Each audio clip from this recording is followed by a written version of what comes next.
Hello everyone, you're watching Awaz News. I'm Kubra Ali and I'll be taking you through big news across Canada. Brampton man charged with first-degree murder following fatal double shooting in St. Catharines. Toronto High School closes after bomb threat, students sent home. Lockdown lifted at Etobicoke High School following reports of person inside with knife. Fire breaks out at popular Pakistani restaurant in East Toronto's Little India area. Mississauga Mayor Bonnie Crombie to run for leader of the Ontario Liberal Party. Security guard mistakenly tackles golf pro to the ground as Nick Taylor celebrates Canadian Open win. Police looking for witnesses, info after two suspicious weekend fires in Vaughan. Those were the headlines, and now let's jump right into the detail. A 46-year-old Brampton man is facing murder charges in connection with a fatal double shooting in St. Catharines. On Saturday night, Niagara Regional Police Service were called to that city's west end near St. Paul Street West and Louth Street. Their officers located two people who had been shot. A man was pronounced dead at the scene while a female victim was taken to hospital. She remains there in stable but critical condition with life-threatening injuries, police said in a June 13 news release. Investigators said they believe that the shooting was targeted and that there is no immediate risk to public safety. Donovan Williams, 46, of Brampton, has now been arrested and charged with first-degree murder, attempted murder, and failed to comply with undertaking. He is currently being held in custody pending a June 13 bail hearing. A Toronto high school was forced to close Tuesday due to an online bomb threat. Police said that officers were on scene investigating around 9:30 a.m. after an online bomb threat was made against George Vanier Secondary School near Finch Avenue and Don Mills Road. The school was first placed under hold and secure order, but about 30 minutes later, police said the institution has been closed and students were sent home. Little information has been provided about the threat, but officers say no injuries have been reported. An investigation is ongoing, police added. Mississauga Mayor Bonnie Crombie has officially registered to run for leader of the Ontario Liberal Party. The news comes less than a month after Crombie announced she was forming an exploratory committee to consider entering the race. Crombie is now one of four people with their names officially in the race to helm the struggling political party. She officially registered with Elections Ontario on Tuesday. She is expected to make a special announcement on Wednesday evening. A well-known Pakistani eatery in East Toronto's Gerrard India Bazaar caught fire Tuesday afternoon. Firefighters were first dispatched to Lahore Tikka House on Gerrard Street east of Greenwood Avenue for reports of a commercial industrial fire at around 3:20 p.m. Upon arrival, they encountered heavy black smoke in back of the building.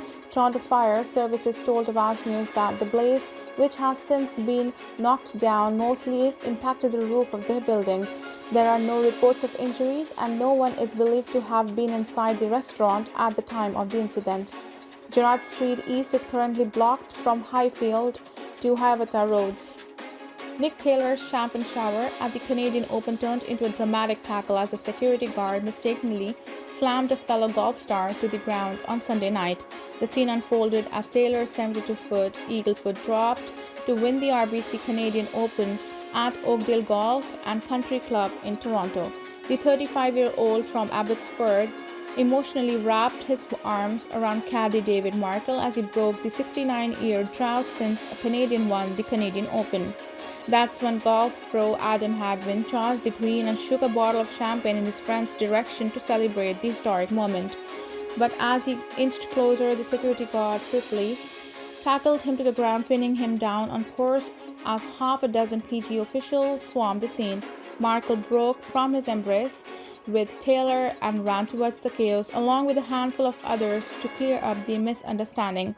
Seconds later, the security guard pulled Hadwin put back to an upright position and apologetically patted him on the back. Hadwin's wife Jessica joked on Twitter that her husband was still among the land of the living and is in true Canadian form apologized to the security guard for being tackled.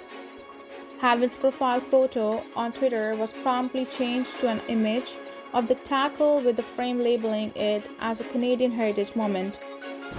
And Etobicoke High School was briefly put in lockdown on Tuesday afternoon following reports that a person was inside the school with a knife, according to Toronto Police. Kipling Collegiate Institute near Martin Grove Road and the Westway went into lockdown at around 2:45 p.m. Police say it was lifted less than an hour later. Police say officers attended the scene but were unable to locate a suspect. No injuries have been reported and police have not released any suspect information. Police in York Region are looking for witnesses to two arsons that occurred over the weekend in Vaughan. The first incident happened last Friday near Highway 50 and Rutherford Road. At about 4:30 a.m. that day, York Regional Police was called to a business for a report of a truck fire. Police said that Vaughan Fire and Rescue Services had already put out the fire when officers arrived at the scene. The cause of the fire was not determined at the time. 2 days later on Sunday at around 3:30 a.m., police were called to the same location for reports of multiple trucks with fixed trailers on fire. At the scene, YRP said officers found 9 vehicles that had been damaged by fire. 7 of those vehicles were completely destroyed, police said in a release. Investigators said further investigation determined that an unknown male suspect had attended the property and set fire to one of the trucks. A description is not available for the suspect at this time. No injuries were reported in either case. The investigation is ongoing and the office of the fire marshal is involved. Thank you for tuning in. I'm Kubra Ali. I'll see you back tomorrow, same time, same channel. Have a good night.